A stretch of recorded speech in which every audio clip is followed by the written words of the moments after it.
Nossa aula de hoje nós estaremos trabalhando especificamente tendências pedagógicas, a continuidade da nossa aula anterior, mas antes de nós falarmos especificamente sobre as teorias que ficaram pendentes da nossa última aula, as teorias críticas, é importante que a gente possa resgatar todas as teorias nas suas duas divisões, as teorias que são consideradas não críticas ou acríticas, as teorias que são consideradas críticas e as suas ramificações. Então, vamos lá conhecer, recapitular quais são essas 7 tendências, conforme Cipriano Lucchesi no seu livro Filosofia da Educação, conforme Carlos Libânio no seu livro Democratização da Escola Pública.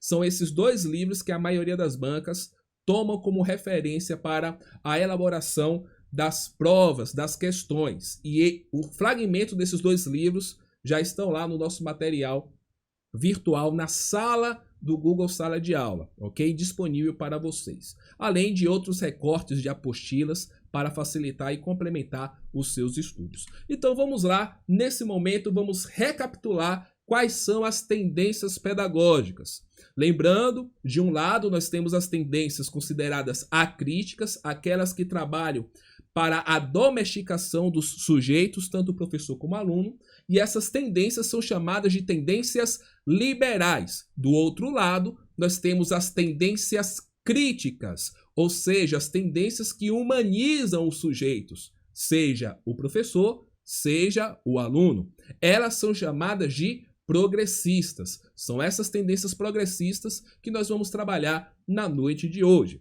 Mas vamos recapitular quais são as tendências liberais. A primeira delas, tendência liberal tradicional. Segunda, tendência liberal renovada progressivista.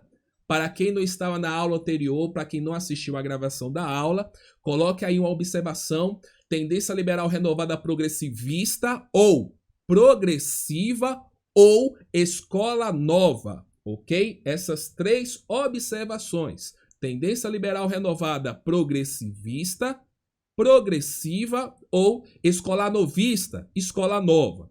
Terceira tendência, tendência liberal renovada não diretiva. E a quarta tendência liberal, a tendência liberal tecnicista. Do lado das progressistas, nós temos a tendência a tendência progressista libertadora, a tendência progressista libertária e a tendência progressista crítico-social dos conteúdos. Antes de nós adentrarmos na parte das tendências progressistas, bora fazer uma breve recapitulação das principais características de cada uma das tendências liberais. Primeiramente, a tendência liberal tradicional. Quando ela começa a ser instaurada no Brasil? Em torno de 1546, com a educação institucionalizada pelos jesuítas. Após essa consolidação, que durou aí algo em torno de 2 séculos, nós temos a expulsão dos jesuítas através de Marquês de Pombal no ano de 1759. Mesmo com a expulsão dos jesuítas, nós temos a continuidade dessa tendência. Porém, a partir de 1759, é instituído no Brasil o sistema de aulas régias. O que são as aulas régias?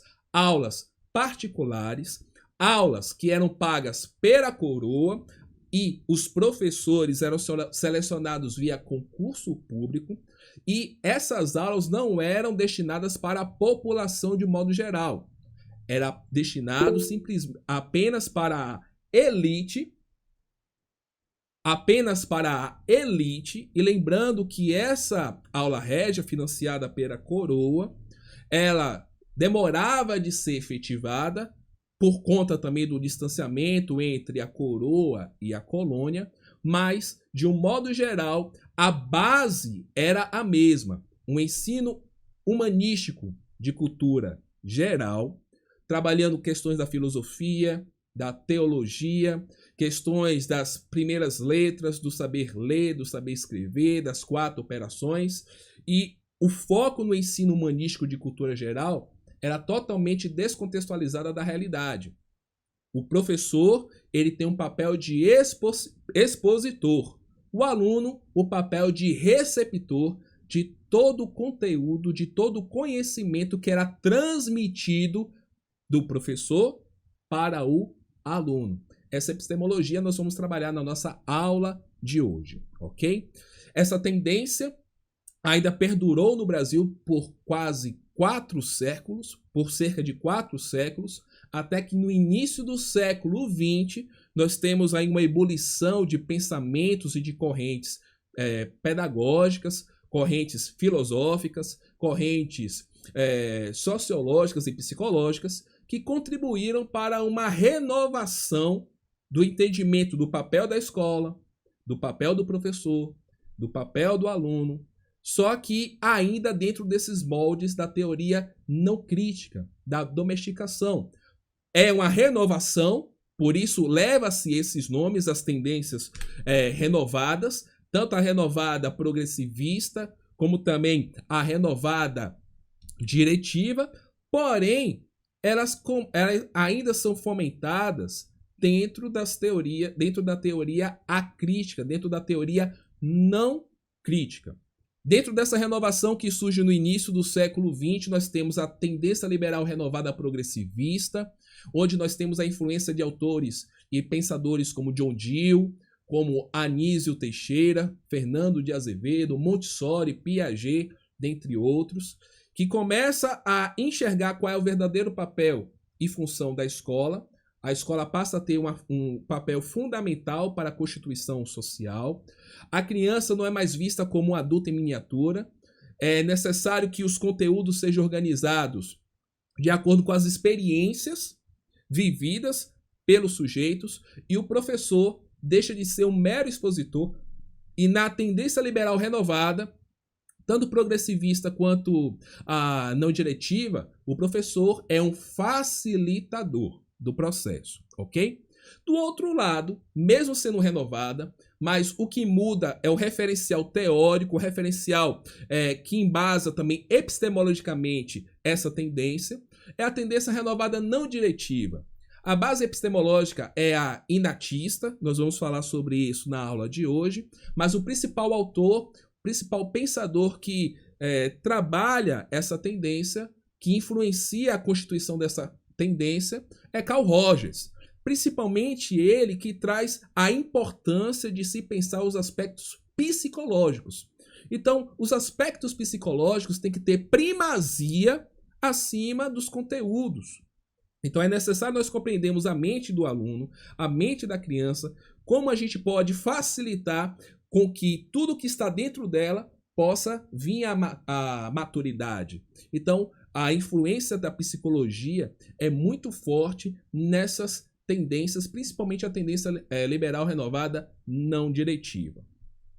Porém, já na década de 40, de 50, muda-se o paradigma, há um estacionamento nas produções, nas discussões ideológicas, filosóficas, epistemológicas, e começa a ter, no meu ponto de vista, por um lado, um retrocesso nessa perspectiva do que é o papel do professor, do que é o papel do aluno, do que é o papel do ensino, e consolida-se a tendência liberal tecnicista.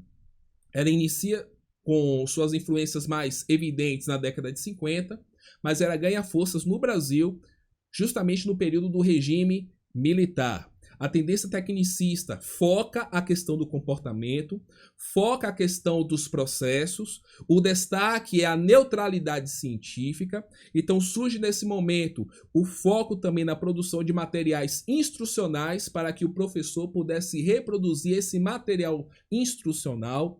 Cresce o uso de recursos, de manuais, de livros, voltados à modelagem dos sujeitos, então cartilhas, apostilas, manuais, livros de instrução surgem nesse processo.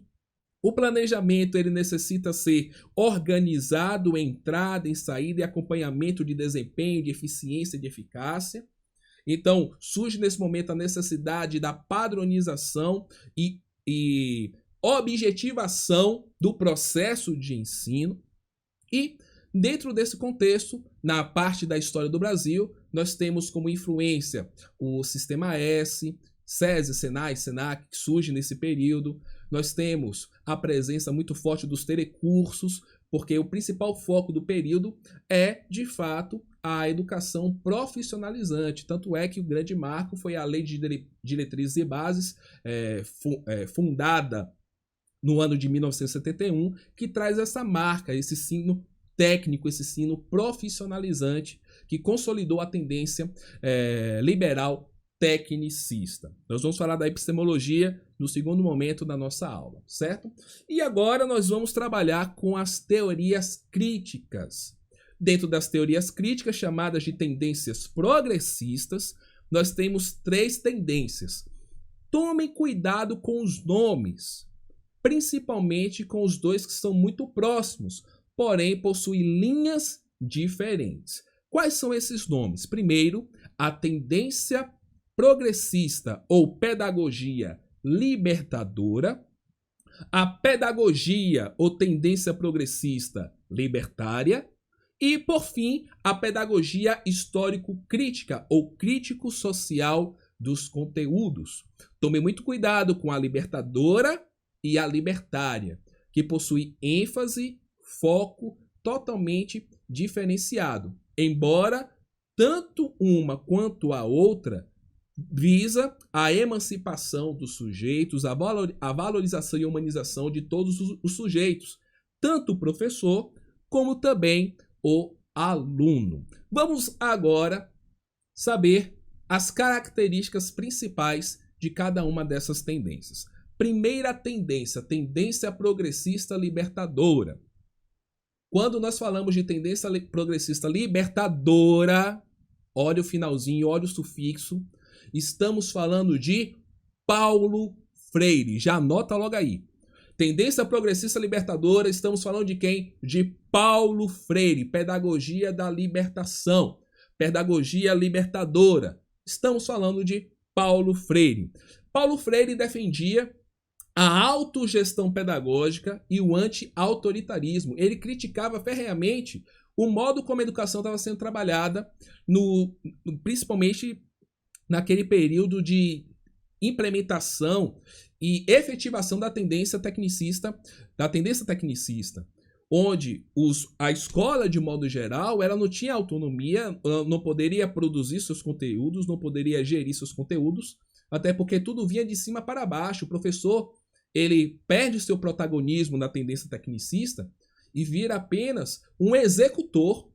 Ele apenas executa aquilo que está dentro de um programa pré-determinado para ser ofertado para os seus alunos, para os seus estudantes. Então, uma das defesas principais da pedagogia libertadora é justamente a autogestão pedagógica, tanto do professor como das unidades de ensino, como também a própria participação dos estudantes nessa gestão escolar, dessa gestão pedagógica do percurso educacional, como também o combate direto ao autoritarismo. Então, continuando as características, nós temos aí a vinculação da educação à luta e organização da classe daqueles que são considerados oprimidos. E uma coisa interessante no discurso da perspectiva de Paulo Freire é que oprimido não é só o estudante. O professor também está numa condição de oprimido. E aqui nós temos uma luta que transcende a sala de aula.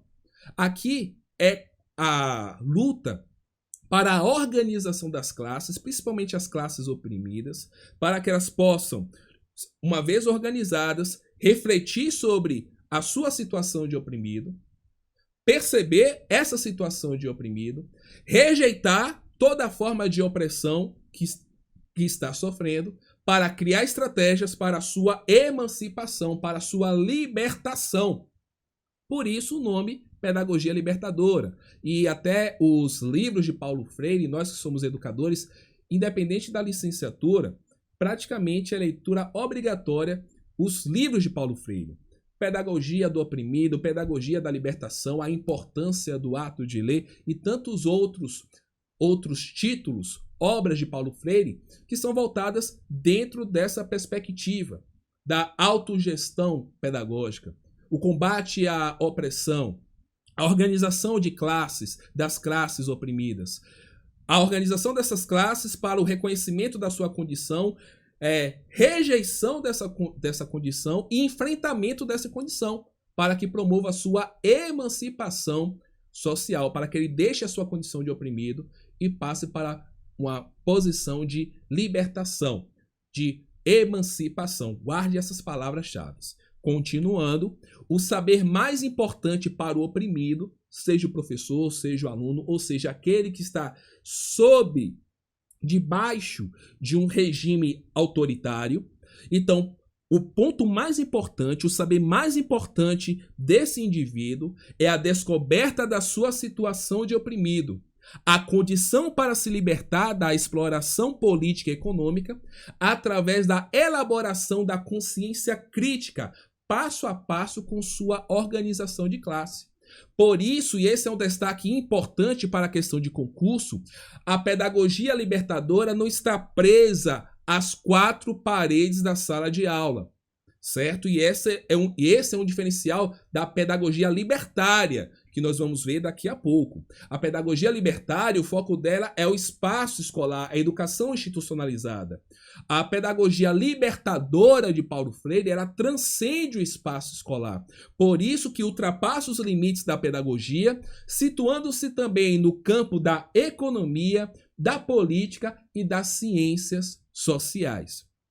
Na perspectiva da pedagogia libertadora de Paulo Freire, tome nota, porque isso é uma palavra-chave para concurso, a perspectiva do que são os conteúdos, de onde se parte para o estudo, a partir dos denominados temas geradores, palavra-chave para a pedagogia libertadora. Temas geradores são extraídos da problematização da prática de vida dos educandos. Como assim, Jonatas? Temas geradores. Vamos tentar aqui fazer uma simulação de como seria uma aula na perspectiva da pedagogia libertadora, ok? Eu creio que no nosso meio há diversas pessoas. Eu sinto uma falta do calor da sala de aula, porque esse tipo de aplicação ela é mais quente, ela é mais calorosa. Mas ela vai fazer sentido para todos vocês que estão aqui. Eu acredito que a maioria de nós que estamos aqui reunidos é negro. E se eu fizer aqui uma enquete perguntando quantos bisavós de vocês possuem nível superior, eu creio que a maioria não levantará a mão. E quando eu começar a reduzir as gerações, nós vamos perceber um certo aumento de pessoas que alcançaram o nível superior. Se eu perguntar sobre os seus avós, poucos de nós vamos levantar as mãos. Se eu perguntar sobre os nossos pais, poucos de nós levantarão a mão, mas a nível de quantidade já será um pouco maior. Se eu perguntar aqui quantos têm graduação, todo mundo aqui vai levantar a mão. Até mesmo aquele que talvez estejam no nosso meio, uma pessoa que é concluinte ainda da graduação e já está na perspectiva de fazer o REDA. Enfim, mas a grande maioria, se não todos, dessa aula possuem nível superior. Aí eu começo a fazer algumas perguntas. Dessa maioria que possui nível superior, quantos são negros? E de nós negros, por que será que a minoria tem acesso ao ensino superior? Teve o privilégio e a oportunidade de entrar no ensino superior. Quando a gente para analisar a história dos nossos antepassados, será que os nossos antepassados, negros, avós, bisavós, tataravós, foram homens e mulheres que tiveram uma boa colocação social, tinham um bom papel social, tinha uma boa referência social no que diz respeito a status, condição de vida? Provavelmente não. O que é que eu estou mobilizando, fazendo com que a gente enxergue o nosso contexto? Aqui é um exemplo de aplicação de como a gente estaria trabalhando temas geradores. E um tema gerador para trabalhar depois o conteúdo específico, que eu vou falar desse conteúdo daqui a pouco, nessa simulação de aula. O tema gerador é a questão de raça e etnia. Qual é a minha cor? Qual é a minha identidade? Eu me reconheço como negro? Eu me reconheço como afrodescendente? Eu reconheço que a minha história de opressão está atrelada a todas as mazelas sociais que estiveram presentes ao longo da escola, que não deram condições para que os meus antepassados também tivessem o mesmo acesso. Com isso, eu vou mobilizando a turma, fazendo essa reflexão para nos enxergar nesse contexto, porque o meu objetivo final como professor é trabalhar justamente o período escravocrata, trabalhar a questão da escravidão, trabalhar esse aspecto de que os índios, quando estavam aqui no Brasil, eles, nativos, foram tornados escravos por aqueles que estavam vindo de fora. Muitos homens e mulheres foram sequestrados dos seus países, das suas tribos, das suas comunidades, foram retiradas à força, pessoas que nas suas comunidades, pessoas que nas suas tribos, nos seus países, tinham autoridade, eram líderes, eram reis, eram pessoas de referência, foram arrancadas à força e trazidas para o Brasil numa condição de escravos. Foram pessoas que foram transformadas em escravos e escravas. Quantas pessoas morreram por conta desse contexto? Por que será que no período da abolição da escravatura, onde na história convencional, na história tradicional, a gente cultua líderes como Princesa Isabel, que no dia 13 de maio de 1988 libertou os escravos? Mas será que foi uma benevolência da Princesa Isabel? Ou foi depois de muitas lutas de organizações da sociedade, das classes, dos próprios negros, de alguns visionários da época, pessoas que rejeitavam essa situação opressora, que conduziram a essa postura de, depois de outras leis, várias leis, que eram o que traz o ditado popular, lei para inglês ver.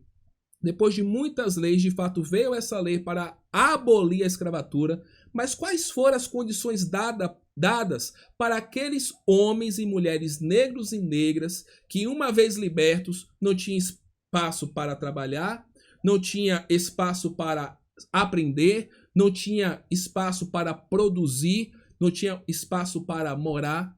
Eles foram literalmente jogados à margem da sociedade. Já estavam afastados da sociedade, quando foram libertos, ficaram onde? Cada vez mais marginalizados.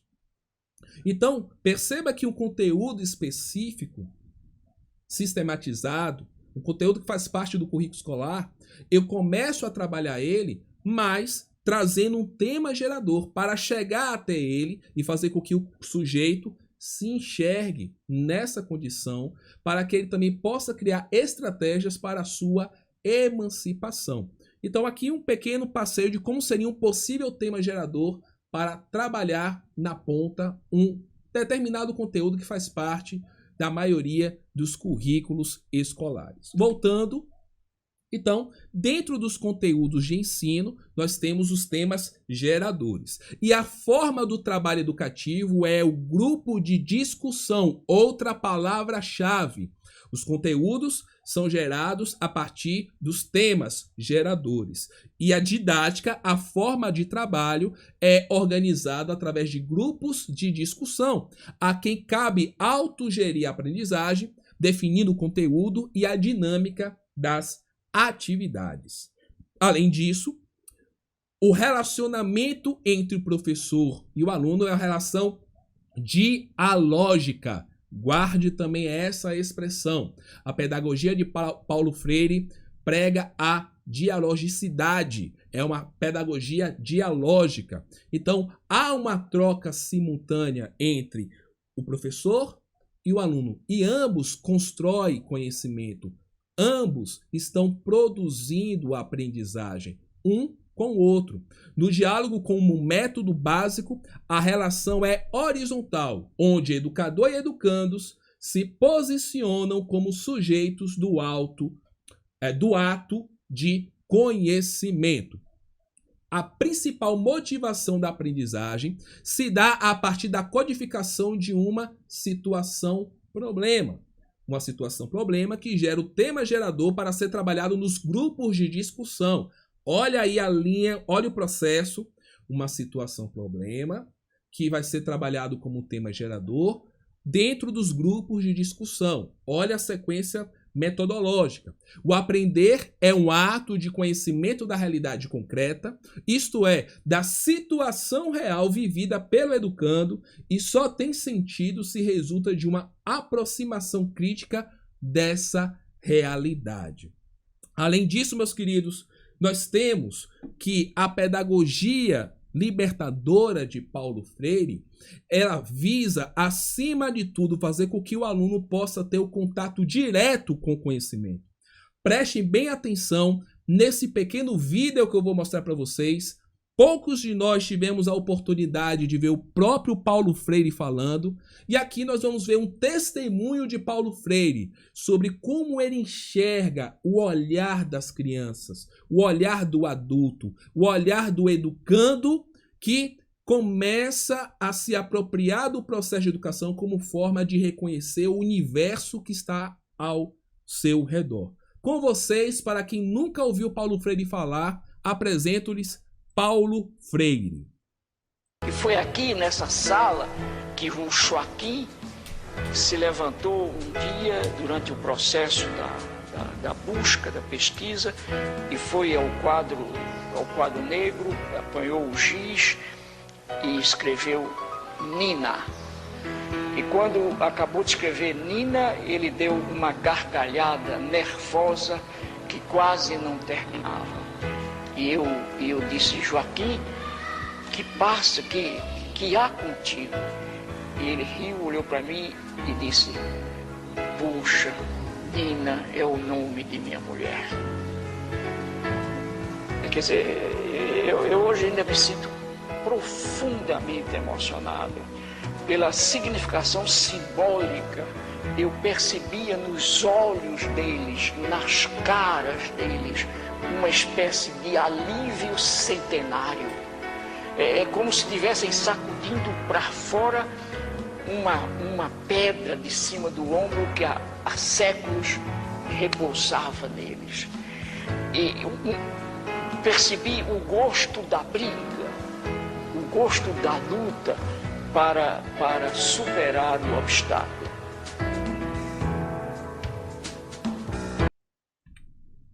Pois bem, meu povo, aí nós temos o próprio Paulo Freire dizendo como ele enxergava esse sentimento de alívio centenário. O que para muitos parece algo simples. Poxa, ele escreveu um nome Nina? Isso é natural do processo de alfabetização. Mas perceba que o foco foi contextualizar a educação. Olha que nós estamos falando de um período, lembre-se da nossa primeira aula. Na nossa primeira aula nós destacamos que cada tendência era fomentada, era gerada dentro de um contexto histórico, dentro de um contexto ideológico, dentro de um tempo, dentro de um espaço. Hoje, para nós, é compreensível e necessário e faz parte do nosso dia a dia trabalhar com a contextualização do conteúdo. Mas imagine na década de 60, na década de 70, onde você tinha aquelas cartilhas só com o Ivo viu a uva, babebi babu bão, sem contextualização com nada, sem se aproximar da realidade do aluno, e de repente você tem uma mudança de paradigma, onde a partir da realidade do sujeito, aquele processo de alfabetização, que aqui é o exemplo de alfabetização de jovens e adultos, que Paulo Freire está dando testemunho, ele parte a partir do que é concreto para ele, para o seu estudante, para o seu educando. E Paulo Freire nem usa a expressão aluno, ele gosta da expressão educando. Todos os livros de Paulo Freire você vai encontrar a expressão educando. Então ele parte da perspectiva do educando, da realidade.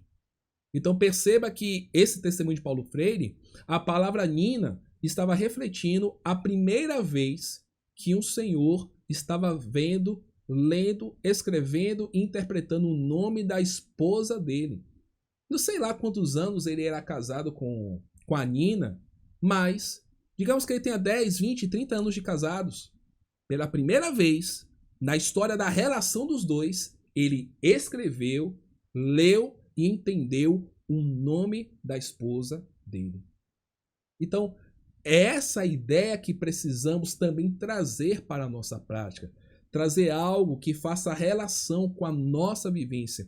E essa é a mudança de paradigma das teorias, entre a teoria não crítica e a teoria crítica. Essa aproximação da realidade do sujeito. Esse diálogo entre o professor e o aluno.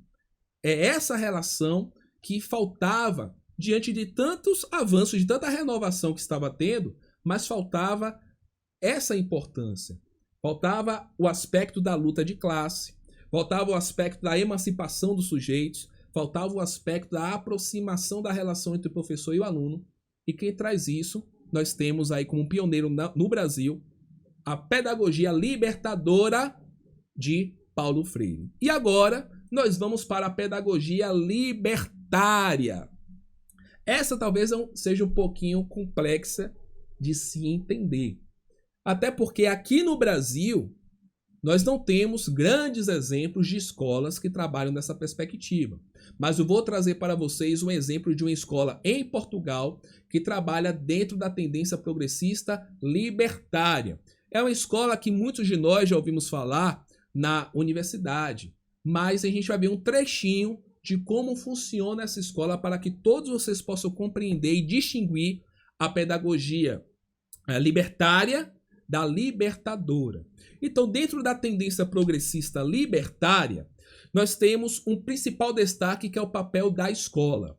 A escola, na perspectiva libertária, deve exercer uma transformação na personalidade dos alunos, num sentido libertário e autogestionário. O foco da pedagogia libertária está no trabalho direto com o aluno, no protagonismo do aluno. O aluno ele tem que gerir a sua aprendizagem. Deve também desenvolver mecanismos de mudanças institucionais e no aluno, com base na participação grupal, onde ocorre a prática de toda a aprendizagem. O método de ensino é a vivência grupal, na forma de autogestão. Guarde essas palavras, são palavras-chave da perspectiva libertária, da tendência progressista, nesse enfoque. É na vivência grupal, na forma de autogestão, que os alunos buscarão encontrar as bases mais satisfatórias de sua própria instituição. Percebeu que o foco está muito em cima, o aluno encontrar? Então, primeira diferença entre a libertadora de Paulo Freire e a libertária. Primeiro que a libertária foca o espaço escolar, exclusivamente o espaço escolar. A libertadora de Paulo Freire, ela transcende o espaço escolar. Ela visa a emancipação dos sujeitos, o combate ao autoritarismo, o combate à opressão.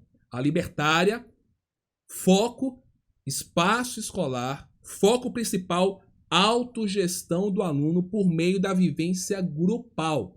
O aluno é que administra o que aprender dentro do espaço escolar, certo? Para muitos é difícil conceber essa ideia, como é que funcionaria, mas existe escola que trabalha nessa perspectiva. Dá trabalho? Dá trabalho. É estranho para nós? É estranho para nós, mas dá resultado. Continuando, então é na vivência grupal, na forma de autogestão, que os alunos buscarão encontrar as bases mais satisfatórias de sua própria instituição, graças à sua própria iniciativa e sem qualquer forma de poder, nem mesmo do professor. Uma coisa que é destaque na perspectiva da pedagogia progressista libertária está nos pressupostos da aprendizagem. A ênfase na aprendizagem informal, grifem essas palavras-chave, a ênfase na aprendizagem informal via grupo e a negação de toda forma de repressão visam favorecer o desenvolvimento de pessoas mais livres. A motivação da aprendizagem está, portanto, no interesse em crescer dentro da vivência grupal, pois supõe-se que o grupo devolva a cada um de seus membros a satisfação de suas aspirações e necessidades. Perceba que a principal palavra-chave da relação da aprendizagem é a vivência grupal. É o grupo que faz a gestão da sua aprendizagem. É o grupo que estabelece o que aprender e a forma de como aprender. É o grupo que estabelece como será avaliado. Nessa ênfase, a autoavaliação também está muito presente dentro da perspectiva progressista libertária, que a autoavaliação ela surge lá na perspectiva renovada não diretiva, mas ela ganha força também dentro da perspectiva progressista da pedagogia libertária. Vamos voltar com um aspecto também, outra característica dessa pedagogia, e nós vamos assistir um exemplo de escola que trabalha dentro dessa perspectiva educacional. Então, voltando, nós temos, dentre as características da tendência progressista libertadora, os principais autores e pensadores, e guardem esses nomes. O principal deles, Celestin Freinet. Outro que traz uma grande contribuição é Arroyo. Tanto Freinet como Arroyo faz parte de muita literatura dos cursos de pedagogia. Maurício Trachtenberg é pouco conhecido entre nós, mas é um dos pensadores que atuam e defende essa linha progressista libertária. Eu creio que vocês já ouviram falar na Escola da Ponte em Portugal. Escola da Ponte em Portugal, muito difundida por José Pacheco, um outro autor que é costume nós estudarmos nos cursos de pedagogia. A Escola da Ponte, que fica em Portugal, é uma escola que trabalha dentro da tendência progressista libertária. Há alguns anos atrás, o Fantástico fez uma série, um quadro no seu jornal, na sua revista eletrônica semanal, voltada para os professores. O nome da série era Conselho de Classe. E eles escolheram um grupo de professores de escola pública para conhecerem outras experiências educacionais e comparar com aquela que eles fazem, enfim, dar outras perspectivas. E esse grupo de 4 professores foram até Portugal diretamente nessa Escola da Ponte para conhecer como funciona esse projeto, tá bom? Então vamos conhecer agora a Escola da Ponte, nesse recorte que eu fiz dessa matéria, dessa série, desse quadro do Fantástico, Conselho de Classe, tá bom? E vocês estarão acompanhando um pouquinho para entender como funciona essa perspectiva da tendência progressista libertária. Vamos ao quadro.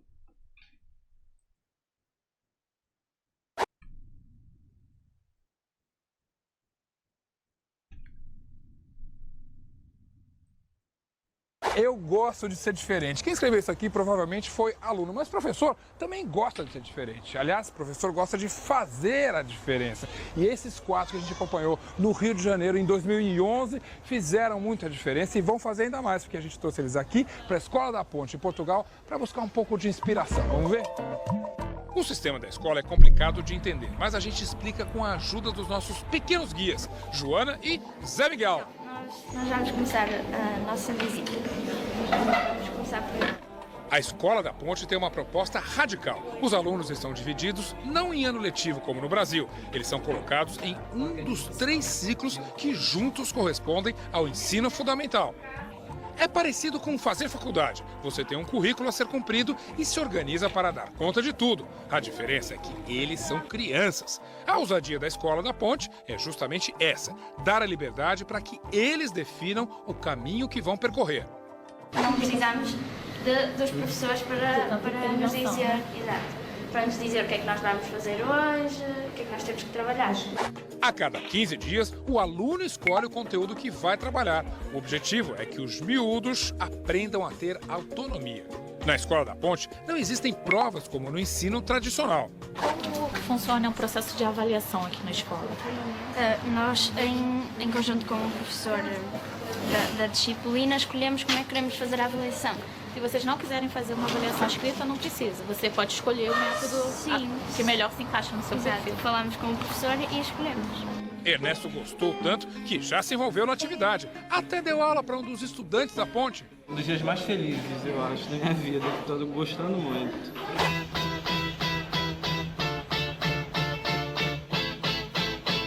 No segundo dia na escola, mais descobertas.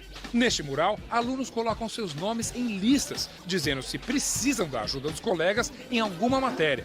Também tem estudante se oferecendo para ensinar.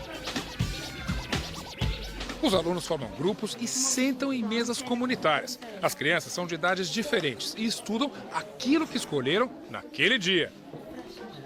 Eles têm uma tarefa, e aí alguns fazem. Aqui, lá é matemática, aqui é história, português, e aí leitura, e não necessariamente na mesma faixa, na mesma série, são faixas diferentes, e cada um fazendo o seu trabalho, dando conta da atividade quinzenal. É aula isso? É aprendizado isso, Ernesto? É, né? A gente passou a vida inteira tendo aula formal. O professor fala, você ouve a nota, acabou. Você anota, o professor escreve no quadro, o aluno toma nota. E sem perceber que às vezes você conversando com o seu colega, você trocando, você aprende muito mais do que numa aula inteira. Em todas as salas, a música tocando. E o curioso é que ela funciona para evitar o barulho em excesso.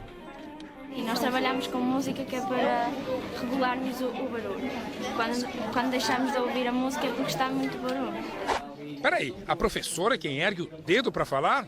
Essa ninguém nunca aqui tinha visto. O que será que os professores brasileiros acharam da experiência? Eu já conhecia o trabalho da escola, assim, a literatura, fiz trabalhos da faculdade e duvidava um pouco de se isso dava certo ou não. Agora você viu na prática. E me surpreendi positivamente. Acho que algumas práticas já são comuns, com que eu tento fazer lá, mas assim, efetivamente é uma coisa que dá certo. A dúvida de Ernesto também surgiu no governo português. Pesquisadores da Universidade de Coimbra compararam o desempenho dos estudantes da Ponte com o de outras 20 escolas nos últimos anos. Adivinha? Os avaliadores concluíram que os ex-alunos da Ponte obtiveram os melhores resultados. O papel do professor dentro dessa escola, eu acho muito mais difícil do que o meu. Em que sentido? No sentido que eu intervenho no processo de ensino-aprendizagem ativamente. Lá não, eles ficam nos bastidores dando ferramentas a eles. Isso é muito mais difícil. Saímos daqui com uma grande vontade de fazer diferente, né? Pelo menos aproveitar o possível. Entendeu alguma coisa? E aí, meu povo? Deixa eu abrir aqui o chat e olhar pra vocês. Wanderson tá com o microfone aberto, quer falar algo? Wanderson?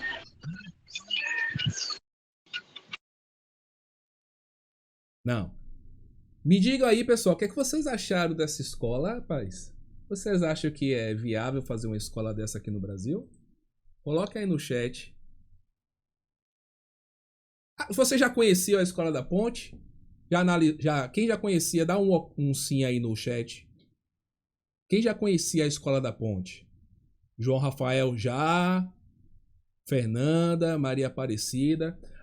Conhece alguma escola no Brasil que tem essa abordagem da Escola da Ponte? Alguém conhece? Rita já falou, aqui no Brasil não tem condição. Ana Cláudia não acha viável aqui no Brasil. Aqui não sei se daria certo. Para saber se daria certo ou não, quem sabe alguém mete as caras aí e tenta trabalhar dessa forma. É uma escola desafiadora.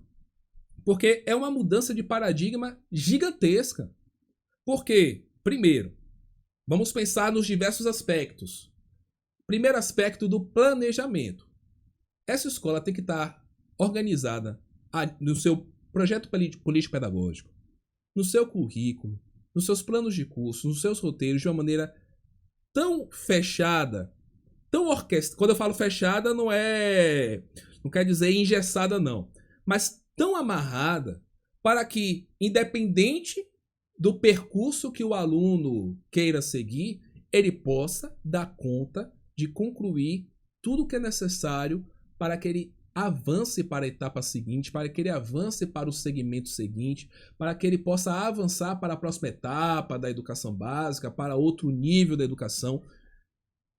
Imagine como deve ser o trabalho dos professores, porque nessa ação do professor ele é facilitador. Então, quantas ferramentas ele tem que dispor? Quantas ideias ele tem que sugerir para o aluno? Imagine como é o processo de avaliação, você sentar com os alunos para decidir como eles querem ser avaliados. Rapaz, é algo assim que no nosso caso, na nossa realidade, de acordo com a nossa bagagem pedagógica, é pensar muito fora da caixa. Particularmente, eu gostaria sim de atuar num espaço como esse. Eu gostaria de viver essa experiência. Mas a gente encontra barreiras, a gente encontra possíveis dificuldades de como isso de fato estaria se operacionalizando no dia a dia, como seria a efetivação de uma proposta dessa aqui no Brasil. Mas que eu gostaria de atuar para experimentar, para ver como é que é. Hoje, com certeza, eu gostaria. Para nós finalizarmos essa primeira etapa da nossa aula, nós vamos agora trazer a última tendência pedagógica. Vamos tratar das questões de concurso público e vamos fazer um breve intervalo. Última tendência pedagógica da nossa lista, tendência progressista crítico-social dos conteúdos. Principais características. Ela também é conhecida como histórico-crítica. Diferentemente da libertadora e da libertária, aqui, guarde bem essa expressão, a pedagogia crítico-social dos conteúdos acentua a primazia dos conteúdos no seu confronto com as realidades sociais. Então, a base da organização da pedagogia crítico-social dos conteúdos, ó, o próprio nome já está dizendo, são os conteúdos. O foco são os conteúdos. Mas olha os dois nomes que antecedem os conteúdos. Crítico, social. Então, é necessário esse confronto, essa crítica, essa contextualização do conteúdo. Então, o foco é o conteúdo sistematizado. Mas não ele por si mesmo, porque senão vira a pedagogia tradicional. Então, o foco é trabalhar os conteúdos, mas em confronto com as realidades sociais. A atuação da escola consiste na preparação do aluno para o mundo adulto e as suas contradições, fornecendo-lhe um instrumental por meio da aquisição de conteúdos e da socialização para uma participação organizada e ativa na democratização da sociedade. Outra característica é que é admitido dentro desse processo o princípio da aprendizagem significativa, ou seja, para se trabalhar qualquer conteúdo sistematizado, é necessário partir do que o aluno já sabe. E qual é o papel da escola? Guarde essa expressão. É a difusão dos conteúdos. Só que não é só difundir conteúdo, não. É a difusão dos conteúdos frente à realidade social. Se você pegar uma questão de concurso que só tem a expressão difusão de conteúdos, cuidado. É a difusão de conteúdos frente à realidade social. Essa é a tarefa primordial, é a contextualização. É o confronto do conteúdo sistematizado com a realidade, com a perspectiva do aluno, da sua experiência, do seu contexto social. Ou seja, a palavra de ordem, contextualização. Pressupostos de aprendizagem. Por um esforço próprio, o aluno se reconhece nos conteúdos e modelos sociais apresentados pelo professor. Assim, pode ampliar sua experiência. O conhecimento novo se apoia numa estrutura cognitiva já existente, ou o professor provê a estrutura de que o aluno ainda não dispõe. Principais nomes dentro dessa perspectiva: Dermeval Saviani, Jamil Cury, Gaudêncio Vrigoto, Luiz Carlos de Freitas, José Carlos Libânio e uma galera aí que faz parte dos nossos fundamentos da educação, das nossas referências pedagógicas, principalmente no curso de pedagogia. Essa leva aí da década de 80, década de 90, é a leva de pessoas, de teóricos, de pensadores que acreditam que a melhor perspectiva que a escola deve seguir, uma escola que se diz democrática, é a problematização dos conteúdos. é a sua contextualização, ou seja, é trabalhar de maneira crítica e social os conteúdos. Por isso o nome, Pedagogia Histórico-Crítica dos Conteúdos. Vamos agora, meus queridos, 8 horas, vamos fazer a correção das nossas questões de 91 a 100 e ao término dessas questões nós estaremos dando um breve intervalo, ok? Vamos lá? Questões de concurso público da nossa lista. Prestem bem atenção. Questão de número 91. Espero que vocês tenham respondido, viu? E aqui nós vamos fazer os comentários devidos. Vamos para a primeira questão. As tendências pedagógicas brasileiras foram muito influenciadas pelo momento cultural e político da sociedade, pois foram levadas à luz graças aos movimentos sociais e filosóficos. Essas formaram a prática pedagógica do país. Pesquisadores do campo educacional apresentam reflexões a respeito das tendências pedagógicas e mostram que as principais tendências pedagógicas usadas na educação brasileira se dividem em 2 grandes linhas de pensamento pedagógico. Elas são A. Pensamento moderno e pensamento transgressor. B. Pensamento conservador e pensamento liberal. C. Tendências tecnicistas e tendências liberais. D. Tendências liberais e tendências progressistas. Ou E. Tendências transgressoras e tendências progressistas. Coloca aí no chat qual a resposta da questão 91.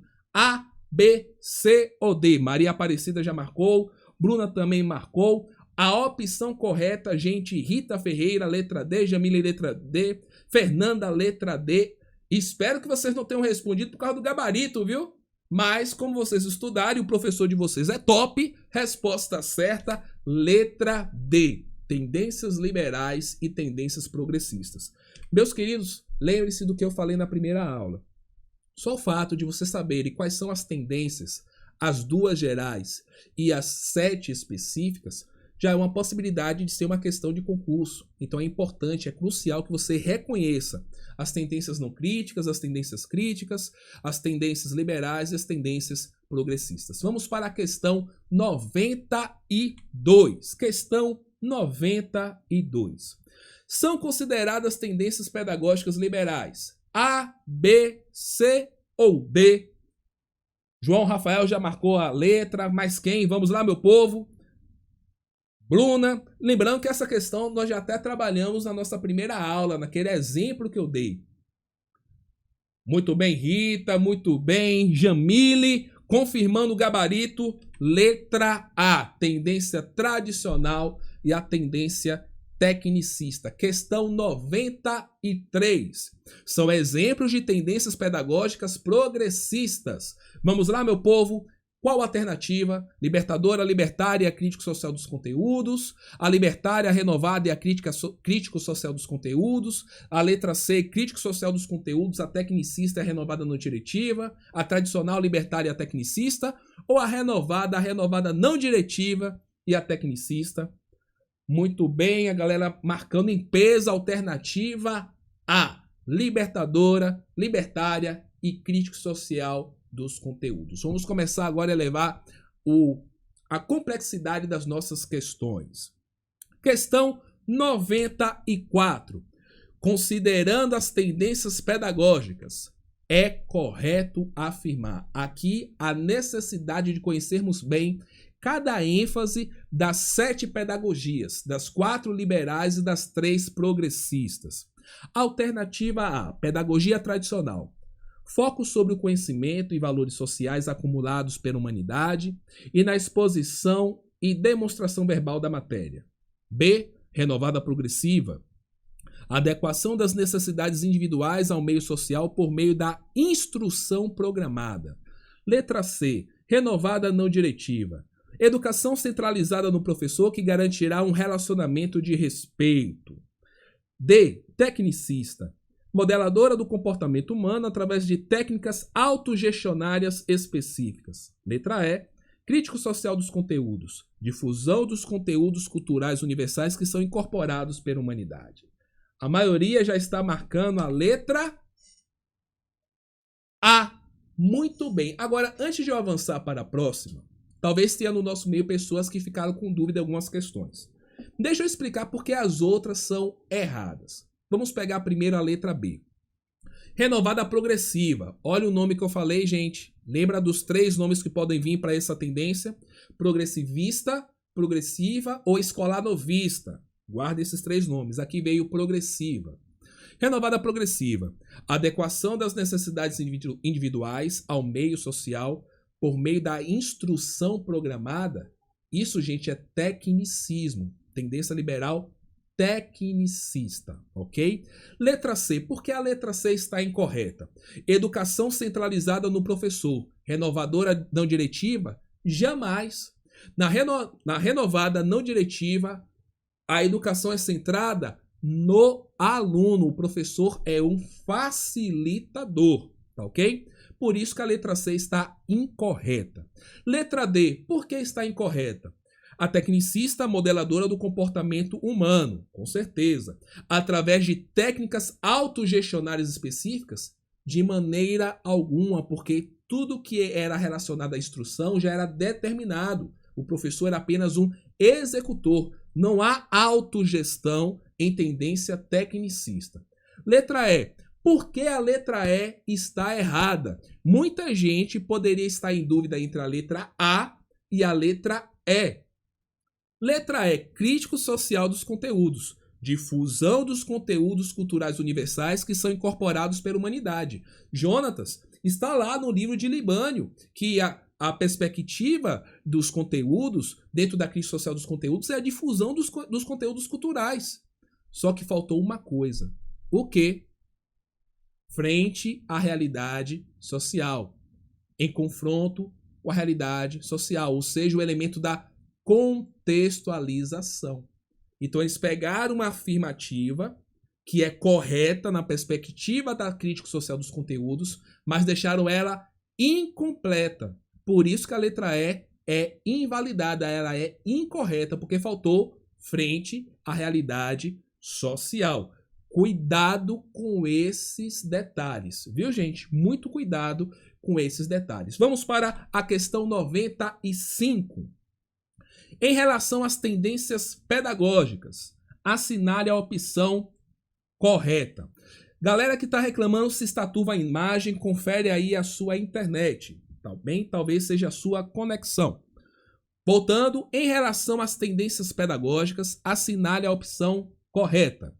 De acordo com a pedagogia crítico-social dos conteúdos, o conteúdo da prática educativa deve ser a reflexão coletiva, dialogada e consciente sobre a cultura cotidiana do povo, tendo como objetivo político a emancipação organizada das camadas populares. Isso está certo ou está errado, gente? A letra A, com certeza, está incorreta, porque o foco da pedagogia crítico-social dos conteúdos não é trabalhar a emancipação organizada das camadas populares. Muito bem, João Rafael, isso é a libertadora de Paulo Freire. Alternativa B. A pedagogia libertária tem como objetivo político formar as crianças e os jovens para a autogestão individual e coletiva. E, para tanto, importa uma permanente aprendizagem de supressão da autoridade, seja no grupo, seja na sociedade, sendo o conteúdo que atende a esse objetivo o interesse e a decisão do grupo. Aqui está a nossa alternativa correta. Toda a descrição da pedagogia libertária está sistematizada nessa alternativa. Então, por consequente, por tabela, alternativa C e alternativa D totalmente incorreta. Por conta do horário, vamos para a questão 96. No contexto das tendências pedagógicas, a perspectiva tecnicista concebe a aprendizagem como A, B, C, D ou E. O que é que vocês marcaram aí? Vamos lá? Colocando aí no nosso chat. Um processo contínuo e se dá a partir da experiência concreta da vida dos educandos. Aprender é um ato de transmissão e assimilação dos conteúdos historicamente construídos. O educando aprende quando desenvolve o senso crítico acerca do conhecimento. A aprendizagem é autônoma e individual e por isso dispensa a ação pedagógica do docente. Ou é um processo que envolve atividades comportamentais de estímulo-resposta? Resposta correta, muita gente já colocando aí. Com certeza, a alternativa é. E essa ênfase nós vamos ver na nossa aula sobre fundamentos epistemológicos, a perspectiva do comportamentalismo. Questão 97. Sobre as tendências pedagógicas da prática escolar no Brasil, assinale a alternativa correta. Desculpa. O termo liberal tem o sentido de avançado, democrático, aberto. A doutrina liberal apareceu como justificação do sistema capitalista, ao defender a predominância da liberdade e dos interesses individuais da sociedade. A alternativa A está totalmente incorreta. Esse sentido liberal aí como avançado, democrático, aberto não se encaixa dentro da perspectiva filosófica das tendências pedagógicas. Vamos ver agora a alternativa B. As pedagogias liberais, manifestações de uma sociedade de classes, têm marcado a história da educação brasileira nas suas formas conservadora e renovada, representada pelas pedagogias tradicional, libertária e tecnicista. Libertário nós sabemos que não faz parte desse grupo, então a alternativa B, incorreta. Alternativa C, a pedagogia liberal sustenta a ideia de que a escola tem por função preparar os indivíduos para o desempenho de papéis sociais, de acordo com as aptidões individuais, por isso os indivíduos precisam aprender a se adaptar aos valores e às normas vigentes na sociedade de classes através do desenvolvimento da cultura individual. Está aí a nossa alternativa correta. Alternativa C. Questão 98. Libânio divide as tendências pedagógicas em dois grupos, pedagogia liberal e pedagogia progressista. No primeiro grupo estão as vertentes que concebem a educação como A, B, C, D ou E. Marque aí no chat, meu povo lindo, A, B, C, D ou E.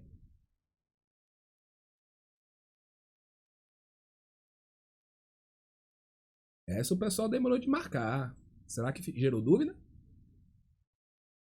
No primeiro grupo da pedagogia liberal estão as vertentes que concebem a educação como...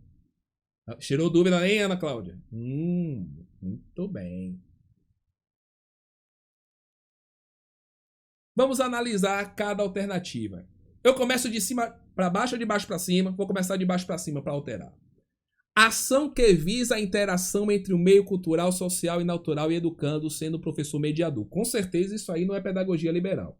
Antes de a gente continuar comentando, prestem bem atenção, viu, gente? Nesses enunciados de questões, porque, lógico, é uma questão de inferência, mas muita gente pode não estar atento a que grupo está se referindo. A questão está pedindo no primeiro grupo. Qual primeiro grupo? No primeiro grupo que está sendo citado no enunciado da questão. Então, a pedagogia liberal. A E não faz parte da pedagogia liberal. Se encaixa com a pedagogia progressista. Letra D. Instrumento de construção e sistematização de um saber que terá ressonância na vida dos alunos, no sentido de favorecer mudanças sociais. Com certeza não. Até porque lembra das principais características das tendências críticas, das não críticas? As tendências críticas, ou seja, as progressistas, humanizam os sujeitos. As não críticas domesticam o sujeito. Eles modelam o sujeito. As teorias críticas, eles emancipam o sujeito. Eles desenvolvem o sujeito. Eles fazem com que o sujeito possa mudar socialmente. Então, quando a gente para analisar a letra D, percebemos que não se encaixa com o primeiro grupo, que é o grupo da pedagogia liberal. Uma forma de resistência contra o Estado. Resistência lembra a pedagogia libertadora. Então, não faz parte do primeiro grupo. Letra B, responsável pelo caráter essencialmente político, valorizando a experiência como fundamento na relação pedagógica. Não há esse envolvimento político, não há essa politização da educação. Logo, sobrou a alternativa A. Dentro da perspectiva liberal, a grosso modo, para que serve a educação? Um instrumento de prevenção e de correção dos desvios. Lembre-se da música do Bom Xibom Xibom Bom Bom, onde o rico cada vez fica mais rico e o pobre cada vez fica mais pobre. Se o pobre está ficando rico, isso é desvio. Então tem que consertar esse desvio aí. Ponto final. Qual é o papel do homem? Ser o provedor do lar. Qual é o papel da mulher? Na perspectiva tradicional, viu, gente? Liberal, pelo amor de Deus. Qual é o papel da mulher? Ser dona de casa. A mulher tá querendo trabalhar, isso é desvio. Então, corta. A educação tem que corrigir esse desvio social. Entendeu o que é, a grosso modo, a pedagogia liberal? Por isso que a resposta correta é a letra A dessa questão. Penúltima questão. Joana é coordenadora pedagógica e em uma escola pública... Joana é coordenadora pedagógica em uma escola pública e em um horário de trabalho pedagógico coletivo, ou seja, o que nós conhecemos como AC, retomou as ideias principais das tendências pedagógicas, pois notou que alguns professores não reconheciam a teoria em suas práticas, desenvolvendo-a sem saber ao certo o porquê. Acerca das tendências pedagógicas, corresponde ao contexto histórico apenas afirmar que A, B, C, D ou E?